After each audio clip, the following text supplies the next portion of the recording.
Let's get it. Mike Sempervive here with you for the next hour talking about professional wrestling, which is something we do every single day here on the Sports Byline Broadcasting Network.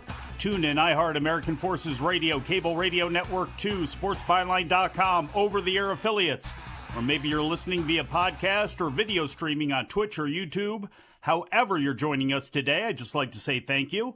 Hopefully wherever you are, it's sunny outside. If not, hopefully it's sunny inside your mind. And of course it's sunny. It's a fun Friday. Not for all of you who have been pining to hear the dulcet tones of Bryan Alvarez. He'll be back on the air for members of WrestlingObserver.com alongside Dave Meltzer early on Sunday morning for Wrestling Observer Radio. I'm going to try to fill the void the best that I can today. I've heard your complaints about Fun Friday. The phone lines aren't open. Brian's just complaining. I can't promise that I won't complain, but I will open up the phone lines in the last segment of the show so you can have some fun venting or asking questions about anything that it is that you'd like. But I'll start off with a little bit of good news because earlier this week, Brian and I were talking about the foot injury that AJ Styles suffered last week on SmackDown. And thankfully for Styles, it's not as bad as it could have been.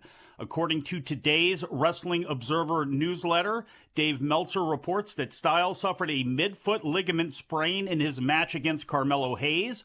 Meltzer reports that Styles' leg went out on him while he was delivering a Ushigoroshi to Hayes, and the referee stopped the match. Meltzer also noted that Styles was to start a storyline where this would be his farewell tour or doing a retirement tease, and that's still the idea pending MRI results showing the severity of the injury. So not a torn ligament and not broken, which is good news. A lot more news to get into today as well. We got Smackdown and Rampage tonight. Tomorrow it's WrestleDream, and I got some odds for all you degenerate gamblers out there. AEW has filed a motion to dismiss the Kevin Kelly Tate Brothers lawsuit, Mercedes Moné in New Japan, and so much more. We'll get it started right after the break. Wrestling Observer Live.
Back on the show, Mike Sempervive, Wrestling Observer Live.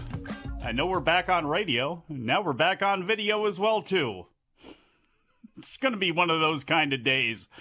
You know, we do this show right here every single day for an hour at a time. And if you want to try to find us 24/7, you can do so via Twitter/X. I am at Sempervive. The website is at WONF4W, and the broadcaster is at Sports Byline USA. Jim Valley is here with you on Saturday, starting at 1 p.m. Eastern, 10 a.m. Pacific, although he will not be here with you tomorrow. And on Sundays, Andrew Zarian will be here. Don't worry, he will be here this Sunday, joining you at 6 p.m. Eastern, 3 p.m. Eastern time. I'd also love it if you made the wrestling news part of your day as well. You can find it wherever you find your favorite podcasts, or head on over to thewrestlingnews.com and at Wrestling News AV on Facebook and X. Every single day of the year, everything you need to know to get your day started, get you up to date, or get you to your favorite long-form review pod like Wrestling Observer Radio. I'll tell you how you can become a member of the site a little later on in the show, but I want to go ahead and get this right out of the way, because I said it in the intro to yesterday's show, and Tom and I were just talking about everything else but, and everybody gets all emotional about it, so here it goes. I'm going to give you the ratings for all of you who desperately need to hear them from this show in your life. Here it goes. Running on Tuesday night instead of Wednesday, due to Major League Baseball postseason play, AEW Dynamite averaged an audience. You guys ready? This is what you want, right? 329,000 with an 18 to 49-year-old demographic rating of 0.10. That, according to Dave Meltzer in this week's newsletter, was, quote, far worse than expected. I saw that line and I went, well, what exactly were they expecting? And then Dave went on to write, quote, AEW had moved Dynamite dates in the past, including last year on a Tuesday from 8 to 10 p.m., head-to-head with the biggest NXT show in its history, and they still did 609,000 and 8.26, end quote. That first hour of Dynamite, of course, went head-to-head with hour 2 of NXT on the CW. And that second NXT show on the CW did 874,000 viewers on average, down from 895,000 for the premiere episode. The demo rating was a 0.24, also down from the previous week's demo rating of 0.26. So there you go. There are your ratings for you. Move on now with WWE, and this is a little bit of good news for AEW, because obviously that wasn't. So some good news for them. Their international media rights are now in play, because WWE's international media rights have all gone to Netflix, and they will do so when January begins. So because of that, there are opportunities for AEW to swoop in and take some of them. And they did just that on Wednesday, as Fox Sports Mexico announced a, quote, new long-term agreement, end quote, with AEW that will cover Dynamite, Collision, and for as long as it runs, Rampage. No terms or length of the deal were disclosed in the press release. The company's pay-per-views will also air on Fox Sports Premium, beginning with Saturday's WrestleDream in Tacoma, Washington, and the press release revealed that an all-elite show will air on Mondays, which appears to be a recap show. Fox Sports Mexico will broadcast the entire All Elite show in Spanish, produced with expert analysis and reviews of the week's matches, along with previews of the next AEW events. That was from a translation that F4W did from the Wednesday press release. AEW programming previously aired throughout Mexico and some Latin American countries on Televisa Univision, but was quietly removed from the service earlier on this year. Sticking with Mexico for a moment, due to travel issues caused by Hurricane Milton, Timeless Toni Storm will not be making her Arena Mexico debut for CMLL tonight. Storm was scheduled for a match against La Catalina, but Storm's flight out of Florida was unsurprisingly canceled due to the hurricane, and a new flight was not able to be secured. CMLL has issued a statement stressing that the match is still going to happen and will be announcing a new date in the next several days. In part, the statement read, quote, "We are working hard with all parties involved to coordinate a new date that allows our fans to enjoy this long-awaited match. We regret any inconvenience this rescheduling may cause and appreciate your understanding and continued support." La Catalina will now wrestle in a tag team match on Fridays, meaning today's CMLL event, teaming with Samantha Black against Zeusis and Dark Silhouette. Recently, Storm, who is apparently making a world tour here now that she is on a little hiatus after losing the AEW World Women's Championship to Mariah May. She was in Japan to work for Stardom for the first time since 2019, where she unsuccessfully challenged Mayu Iwatani for the New Japan IWGP Women's Championship. Sticking with New Japan for a moment. Their strong women's champion Mercedes Moné is among the wrestlers that have been confirmed for New Japan's Strong Style Evolve 2024 show, which is being held on December 15th at the Walter Pyramid, once again on the campus of Long Beach State University. In addition to Moné, New Japan is advertising that Tetsuya Naito, Gabe Kidd, Shingo Takagi, Zack Sabre Jr., Hiromu Takahashi, Tomohiro Ishii, Shota Umino, Konosuke Takeshita, and Heshisero, among others, will be on the card. Tickets went on sale for that show today. Rhea Ripley, the latest WWE star to receive a new deal from TKO.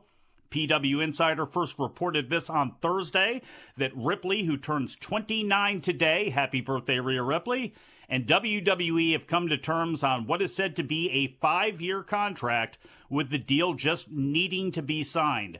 It comes with a, quote, considerable raise, end quote, according to PW Insider. Ripley and Damian Priest are currently feuding with their former Judgment Day teammates. Hard to believe that she will not put pen to paper relatively quickly here. Certainly, I still think that at some point down the line here, not going to be this year, because obviously we got a whole lot with the Bloodline and The Rock and all that stuff going on. Bianca Belair and Rhea Ripley still, to me, feels like it could be built into a WrestleMania main event on one of the nights. At some point, I really, truly believe that's going to happen. We'll see. Smackdown, of course, is tonight live. I almost said on Fox, but on USA. Bon Secours Wellness Arena in Greenville, South Carolina. We have 2 matches announced thus far. One of those matches was made on NXT this past Tuesday night. Jakara Jackson and Lash Legend will be battling Bianca Belair and Jade Cargill for the WWE Women's Tag Team title. And LA Knight will defend the United States Championship against Carmelo Hayes. AEW Rampage, also tonight on TNT. The show was taped after Dynamite on Wednesday night at Spokane Arena in Spokane, Washington, which, as you will all remember, Bryan Alvarez was not going to, and nobody else would. Nobody's going over that mountain. Apparently, the people that were there living in the greater Spokane area didn't come out for the show either, of course, but here's your no spoilers preview. Brian Keith against Rocky Romero in a match that you may have seen on Dynamite when the Learning Tree rolled up on Rocky Romero in the back. So Brian Keith knocked off Rocky there. Lance Archer debuts under the management of Don Callis as he faces Matt Brannigan. The Beast Mortos against The Butcher. Chris Statlander against Amira, and Kyle O'Reilly and Orange Cassidy will face off against Matt Taven and Mike Bennett in what I believe will be the opening match of the show. So that is what's lined up for tonight. Obviously, coming up tomorrow is AEW WrestleDream, and a little bit earlier on, I found these. I forget who they were from, but they come from betonline.com, the odds, and we'll go over more of these a little bit later on in the show. But not only can you bet on the matches, yes, there are prop bets as well. Will Christian cash in his title shot? Plus 500 for a yes. Will Bryan Danielson retire on this show? Plus 700. And who will appear first on this show? Bobby Lashley is the odds-on favorite at minus 250. And then comes MJF at plus 200. Adam Cole at plus 550. And the long shot, Ricky Starks, plus 1800. Probably should be a little bit higher than that. A lot more we need to get into, and we shall do so after the break. Wrestling Observer Live. Just a quick note before this free video. If you click like and subscribe, I'd be very thankful. Okay, can everyone hear it? Yeah. There's a mystery bell at Granny's house. She can't hear it. Take off your headphones for a second. I had them on wrong anyway. Okay. I can't get them on right. What? Right. Take them off and listen. You have in your elbow? Is the fan on a computer? Nothing. All right. Well, this is going to be an exciting show. Gonna have bells ringing through the whole thing, and it's every week. It's got to be me. Do you have a neighbor that's an ice cream man No, practicing out there? I got a neighbor that smokes marijuana. I'm sure you do. I guess Whatever that noise is, I mean, it's still going. Yeah, it's not going to stop, dude. Brian, do you want me to get off here and go see if open the door and see if there's anything out there? You think something's out the front door? Is he ringing the bell the entire time? No, Granny, you don't. Let me in! Let me in! It's fine. It's fine. If it's death, don't open the door. Thank you, Craig. This person thinks it's a stove timer. Have you burned the roast? No, I don't have a stove. You want me to just get off here? No. We're going to barrel through it. I'd love it. You're not even doing anything. Granny, Nick says that you've got an old-fashioned analog alarm clock in Terry's bedroom. I don't know. I got a new alarm clock, battery operated. Is that what she meant? Well, whatever it is, it's going haywire right now. Oh, it might be my alarm, Do you think? but it's way back in the bedroom. Don't worry about it right now. But when the show's over, you might want to go... That's what it is. Okay. Solve the mystery. Is there a reason you didn't turn it off when it started ringing? Well, I wasn't in there. I didn't. Duh. I took a nap. I took a nap and set the alarm. I thought I shut it off, but I probably didn't. No. You probably didn't.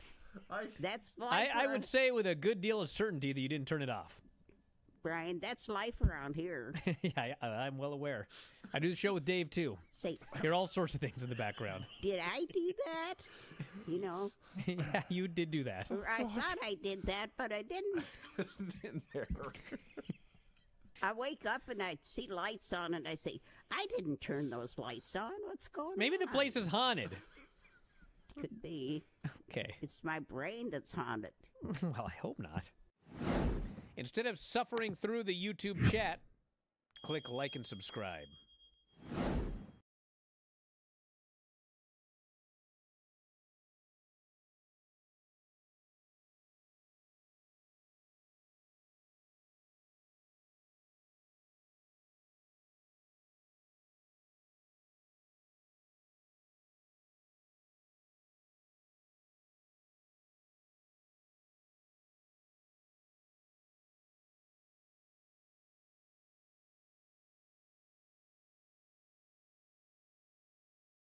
Show, Mike Sempervive here with your Wrestling Observer Live, and we got our first caller of the day. Mystery guest, will you sign in, please?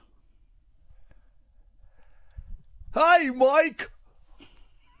What's going on? This is longtime listener, Filthy Tom Lawlor, sometimes caller. I'm here. Oh, now in my video, and I gotta stop making that face. Yes, you do. You open up the airwaves, and what kind of garbage sneaks in here on a Friday? But it's me, Mike. I'm back in action, baby. I was listening. I was reading, lurking in the chat. I saw the big boss man was stuck down in the cell in Cobb County, Georgia, or wherever he is. And I got the hot tag, baby. Here I have no I am. idea where that man is. Not a clue. He's your tag team partner. Aren't you supposed to take better care of him? Remind him that he's supposed to work on Fridays. It's Fun Friday. He's supposed to be here.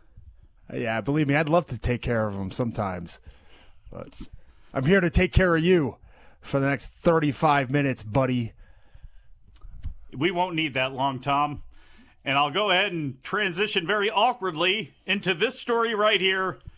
Legal representation for AEW and Ian Riccaboni have filed a motion to dismiss the lawsuit of Kevin Kelly and the Tate brothers and are asking that the arbitration clauses in their contracts be enforced.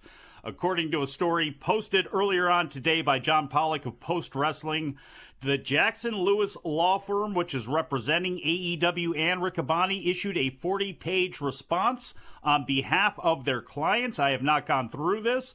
I just checked on Twitter a little bit ago. Brandon Thurston is dutifully going through everything. So, just follow his Twitter and at WrestleNomics, and he'll let you know what's going on with any updates that he finds in there. But the suit was filed in the state of Pennsylvania in August and alleges, among other things, breach of contract, tortious interference with a contract or business relationship, and defamation. The defendants are requesting that the plaintiff's claims be dismissed due to an improper venue and to enforce their AEW contracts, which call for arbitration. The alternative to arbitration, according to the defendants, would see the case tried in the United States District Court for the Middle District of Florida, Jacksonville Division. It also argues that only two members of the case, Kevin Kelly and Ian Riccaboni, are residents of Pennsylvania, and that the case should be tried in Florida, where AEW is based and where the contracts were executed. They also argue that the plaintiffs agreed to resolve all disputes in Duval County, where the city of Jacksonville is located, and that their contracts state that disputes would be resolved in arbitration privately. Tom, I know you've watched a lot of Judge Judy, a lot of People's Court, maybe even some Paternity Court, possibly. But what do you think of any of this with all of your legal knowledge? Well, I believe that the case should be moved back to Duval County, to Jacksonville, where the contracts were executed. Ian Riccaboni's home place should have no bearing on where this trial takes place. And, as somebody who's worked with both Ian and Kevin, I like both of these guys. But they are on opposite ends of whatever world, whatever spectrum you can find.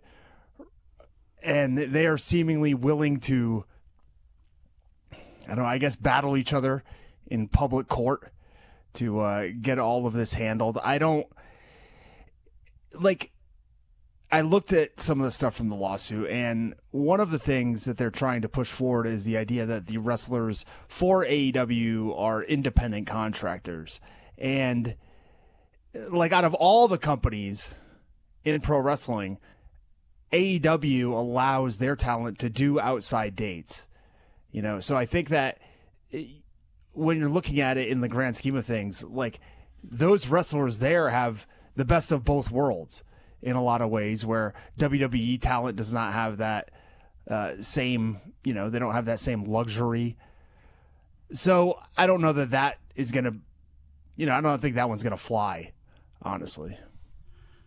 Apparently, that was one thing that Brandon Thurston noted was, at all times, material hereto, plaintiffs and all punitive class members were properly classified as independent contractors. It's such a... And again, I'm obviously not a lawyer, and I have not been involved in too many legal cases in my life. So, how they can mix mash so many things, because there are obviously contract issues from both guys that are saying, hey, this should be this way. There's defamation, that both are saying, seemingly sides. Kevin Kelly is saying, obviously with what Ian Riccaboni said, the Tate brothers are bringing up what Tony Khan said at the press conference after saying that they were, released, that, hey, they had missed a bunch of dates. So there's beef there, but then you have that aspect of, and these people are not independent contractors, they should be classified as employees. I mean, I don't know. I don't know how those things exactly mesh. No. And, it's a multi-pronged attack, but I'm not sure that any of these attacks are connected. I don't know what... I mean, I guess if you want to say AEW itself is out there defaming the character of people like Kevin Kelly and the Tate twins, then you could go after them. But those are two completely separate issues, as is the one about the independent contractor status. So Well, and they're going to have a hell of a time proving the defamation. I mean, that's one of the things that was brought up was, as a public figure, was he truly defamed by this? And Kevin, I believe, is saying that he was. There's an issue over a New Japan date that I believe he feels as though was blocked by AEW and him not being allowed to do that show.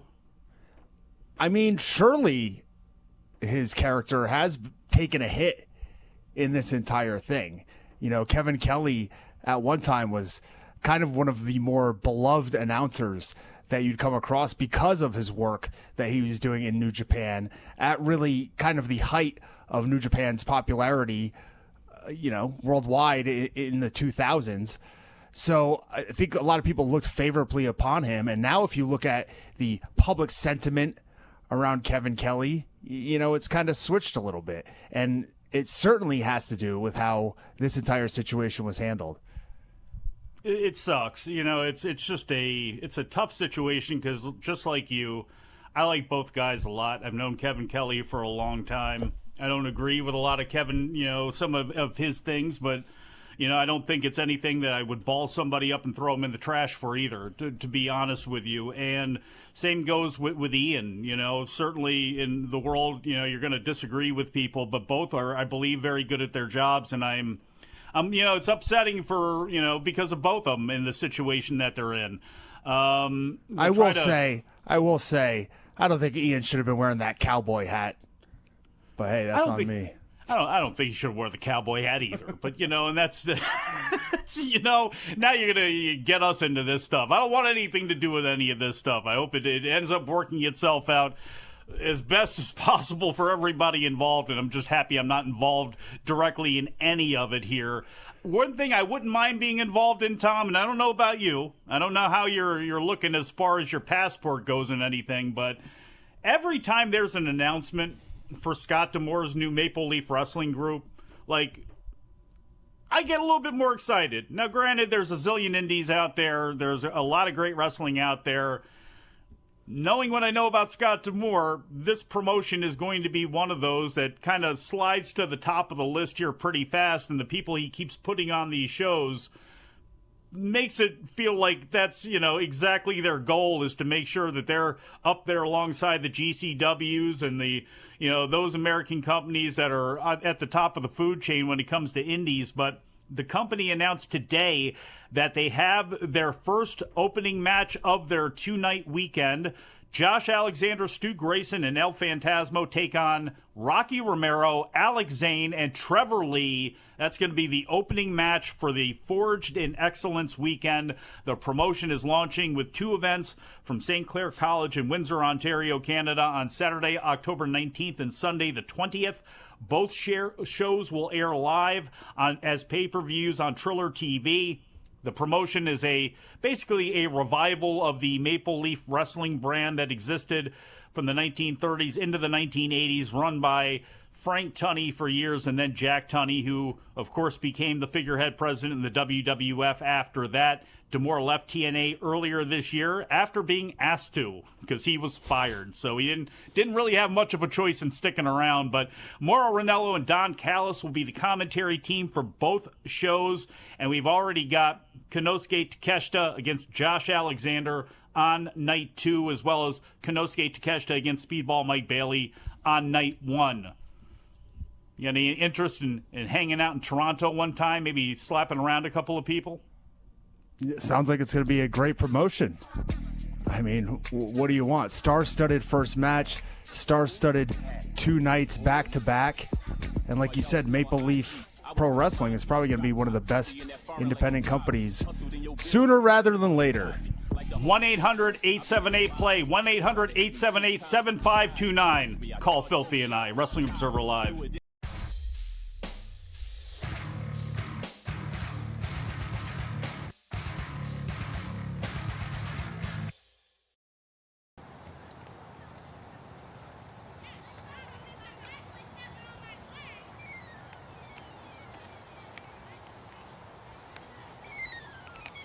Green Hill. Hello. He's escaped. Do you know which way he was headed? Okay, thank you. Thank you very much.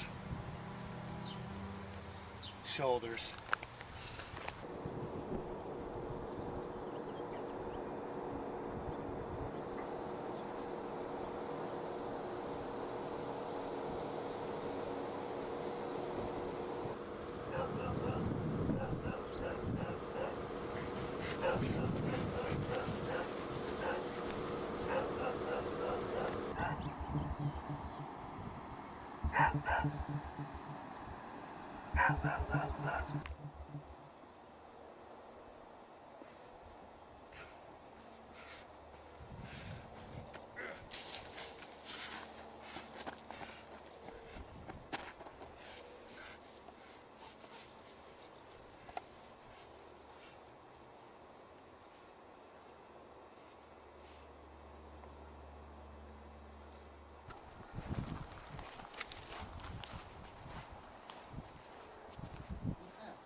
He's been here.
It's Vinny's straitjacket.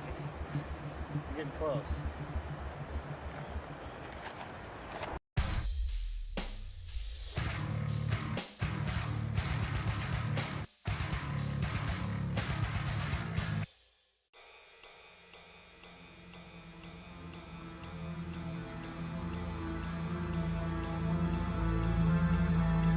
To the show, Mike Sempervive here with you alongside filthy Tom Lawlor. It is Fun Friday here on Wrestling Observer Live. I almost said .com.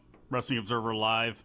1-800-878-PLAY, 1-800-878-7529. And because they always told me to do this 3 times, 1-800-878-7529. That's the number that you can call into to talk to myself and filthy Tom Lawlor. Do you want to vent about something? Now is your time. Do you got questions about something? Now is your time.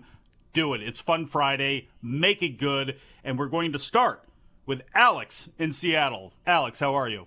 Can you hear me? I can. Sort of. All right. How's it going, guys? Fun Friday, you know what I mean? Damn right. So, let's see.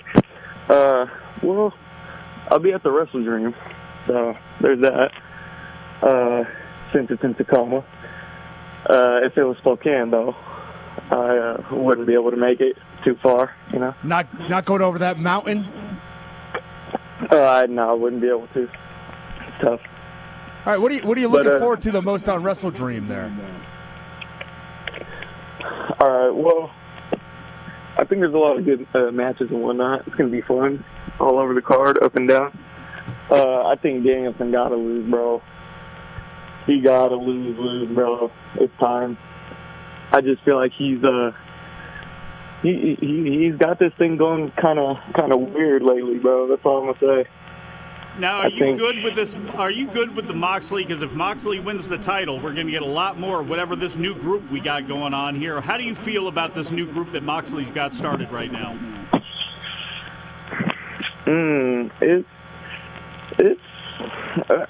I mean, it's not quite new, right? I just think there's a few new pieces to it, even though it's technically the BCC, but maybe that name is done. I don't know. I don't know. I think it was weird what happened with Darby, though, too, that he had his shot and then gave it up. Hopefully he gets it back somehow. But I don't know. I think there's some people coming back, too, that could make the world title picture be interesting, too, as well. I don't know. I just think because I feel like people talk about the success and the ups and downs of the company based on like who's the champion and stuff. And I don't know, a lot of the stuff seems like it's down, or the numbers or whatever. You know, people talk about that stuff a lot too. But I don't know. Danielson is the one at the top, so it seems like it's just weird with Danielson lately. I don't know. I just don't like the way how he story and booking and setting up the matches, and I don't know if it's all his fault though, but it just seems all kind of like thrown together and stuff. Like it's hard to get into, really. I mean, it's fun and stuff to watch, but I don't know. Yeah, to me, no one of the emotional things. investment. Yeah, one of the things to me, it seems like almost as if there was this arbitrary deadline that needed to be met to get Danielson out of there, and all of this stuff got crammed in. All of it was done to fit to that deadline. When, we talked about Daniel Garcia not being used the most effectively that he could, and this is another instance. I don't think that this retirement storyline, the way it was done with Daniel Bryan, was done as effectively as it could have been done. Hey, Alex, I want to thank you very much for the call, my man. I've got to move on here. I appreciate you listening in. I appreciate you calling in on Fun Friday. Have fun at the show. All right. Appreciate you guys. Appreciate you, my man. Going to keep moving on here. Going to move on to Don. Don, how are you? Hey, Mike. It's Don the Don Rosberger. How you doing? Not too bad. Now, Don, Filthy's got a question for you right off the bat here. Yeah, Don. Okay. Don, yeah. Don the Rosberger, whatever your name is. You said Don the Don. Okay, sorry. Ron the Don. So you're coming from Southwest Virginia. Now, is that Southwest Virginia or is it Southwest Virginia? It's Southwest Virginia. Gotcha. It's in Virginia, but it's the southwest part. I'm south of West Virginia, but I'm on the west part of Virginia, and so I just call it Southwest Virginia. Some people might say Southwestern Virginia, and that might, I could have done that and, head that question off at the pass, but, that's not my style. Yeah, keep the people guessing, right? Exactly. Now, Speaking of keeping the people guessing. Don, before you begin, Don, I heard that there are some killer strip clubs in West Virginia. Some little birdie told me that during the break. There are some killer spots. Have you ever traipsed over the border to go get yourself some action at a West Virginia strip club? Well, yeah, you head up 460 right into Princeton, and I forget the name of the place, but no, it's a good place. It's a great place. Nice. What you got going on for the show today? Anyways, I figure it's Fun Friday, and I'm going to fantasy book here because that's what all us nerds here on the internet and the radio and all of us do. Well, it's either that or you sneak into an event and take some pictures of people's feet. Those are your two options. Well, yeah, that too. But here's what I think should go. What I think should go down.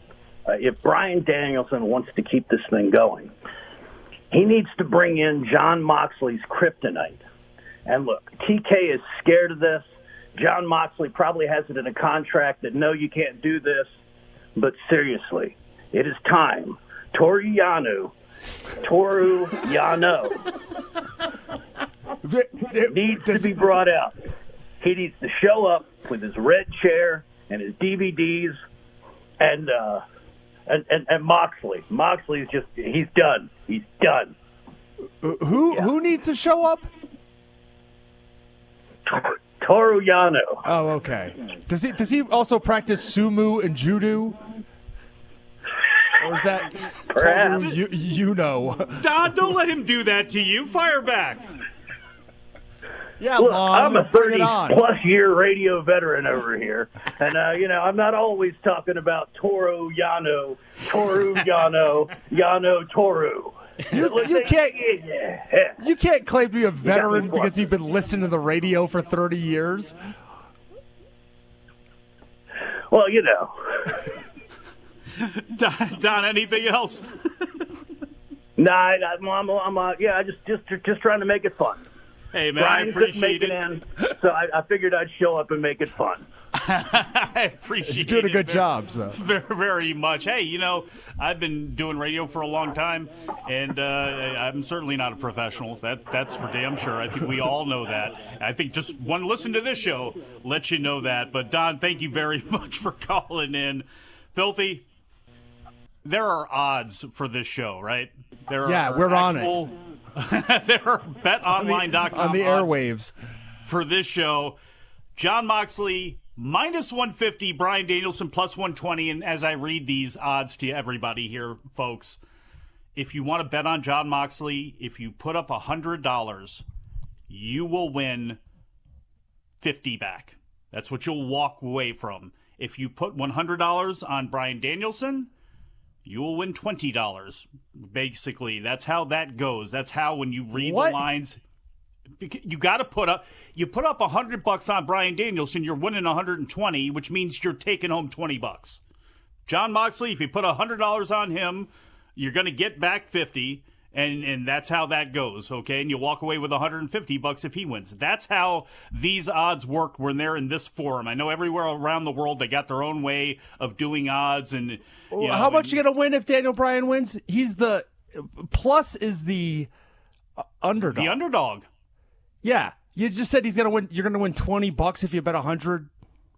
Yeah, you got to put $100 up to win 20 in that exchange. And then by your scenario, if you also put up $100, you get 50 back on Jon Moxley, so you'd make more money. Go ahead. You go ahead and do this here. Hey, I'm not talking about betting odds for professional wrestling. I didn't bring it up because I don't understand it either. I don't understand how you can bet on it. I don't understand how much money you win. I don't understand All I know why is that anybody bets on it. Every time I ever bet on anything, I lose. I lose. Glover Texera. Bet on him to beat Jiri Prohaska. Beats him up for 4 rounds and 4 minutes and 30 seconds of the 5th round, and then gets submitted, which hasn't happened to him in years. And that was it for me. I butchered that. Look, Jon Moxley, you got to put up $150 to win 100 there. If you put 100 up on Bryan Danielson, you win 120. But small odds there. It's relatively close where it seems like Jon Moxley is the heavy favorite for that match. Put that in comparison to Jack Perry being a minus 2,500 favorite over Shibata, who's plus 800. So, well, I think those odds are about correct. But you talked earlier about odds of something else, and that was Christian cashing in his briefcase. Plus 500, right? Yes. So maybe that's why those odds on Moxley and Bryan are so close, because you still have this scenario where maybe Bryan defeats Moxley, but then dastardly Christian comes in and beats him and sends him packing anyways. Can you imagine a 2-tease parlay where you actually think Christian's going to cash in at plus 500 and Bryan Danielson is going to retire at plus 700? I wonder what they give you for that one. But some of the odds, the Young Bucks, I think, are going to defeat Private Party. They're minus 2,000. Private Party is plus 700. The one, I guess, upset, if you're looking to throw some money down and make some money in the hopes that something happens during this match, Mariah May, minus 5,000. Willow Nightingale is plus 200. So that is by far the biggest range of odds there. Wow. Jay White is the favorite against Hangman Adam Page. And again, there's no odds here that were listed for no decisions or no finish or anything like that. But Jay White minus 180, Hangman Adam Page plus 140, which kind of surprised me. as well as Darby Allin being such a big favorite, minus 1,500, whereas Brody King is plus 600 there. I mean, I think there's a good shot that Brody in the House of Black, as we talked about yesterday, could beat up Darby Allin, leave him laying. But I guess as far as, the Vegas odds or whoever's putting these out there go, they think that, okay, Allen's going to get the victory. Yeah, I'm actually surprised by some of those odds that you threw out there. I would have thought that Brody King and Darby Allin would be a much closer call than was made by the bookers out there. Do you have the odds for the big boxing match tomorrow, the Bivol fight? No, I meant to actually do that earlier for my own purposes that I will not talk about on this show. But no, we'll find those during the break, though, and we can break those out as well, too. In fact, that is the only ring sport really with anything going on this weekend, boxing. Everything else seems to be professional wrestling this weekend. There's no UFCs. Are there any, other than the grappling contests, are there any actual fisticuffs MMA-wise that we got to look out for? There's a bare-knuckle fighting championship. You love tomorrow, that. taking place in the morning, right after the Bivol fight, actually, where Ben Davis will fight a member of Conor McGregor, the media member, will fight another member of Conor McGregor's video log team, I believe. That's on the undercard.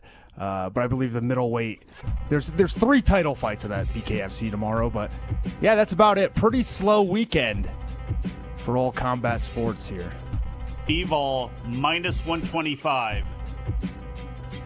Peter Biev, plus 110. So relatively close there. I think we're going to throw some money on Bivol. We'll be back. Wrestling Observer Live. We did, in fact, by popular demand, watch Ready to Rumble. The champion is some fat loser. Yeah, he's a completely talentless, no athletic ability, can't wrestle, broke bum that walked out on his wife and kid. But he was over. He's the world champion. He and was. in the movie, the well, yeah, but storyline that's a microcosm of wrestling, sadly. Yes. He feels so bad about drinking this entire slushie that costs $1.26, and he sticks his finger in his asshole and walks up to the clerk. Lance is dying. How could the movie be so bad? I'm not going to fault the man for that, of all the things in the movie. I thought for sure you were going to say you'd done this before. There's a reason I'm not going to fault the man for that. I just think with all the porta potties and farting in this, that I think Vince McMahon was a secret producer on this film. Had to have been. So then we get the Shermanator. He's played a WCW arcade game. He uses some internet sleuthing to find the personal information of Jimmy King. He's searching the internet. Can find out anything on here. This movie is so antiquated. Every Nitro Girl is in a Nitro Girl outfit, except for this girl. They had her dance in something totally different. Brian, like the captain. So we're so stupid. I got it.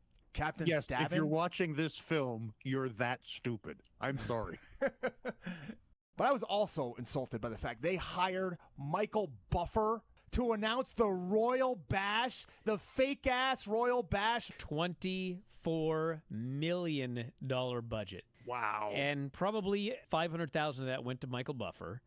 It made 12. You know, we should mention this cage match is the triple-decker Cage of Doom. Everybody buried it. It was horrible. Everybody hated it.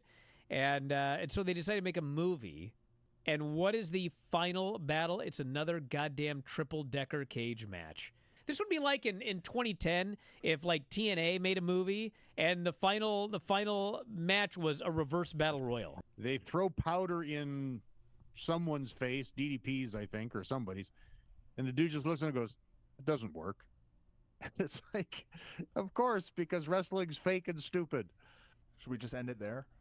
What a soundbite. There has never been a movie I have watched in my entire life which has made me hate myself more. Wow. I'm ashamed that I'm even in the place at 41 years old where I would end up reviewing this movie for money. I would have thought I would have made it out of here by now. You know what I mean? I'm done. Well, everyone, hopefully we can do this again someday. Instead of suffering through the YouTube chat, click like and subscribe.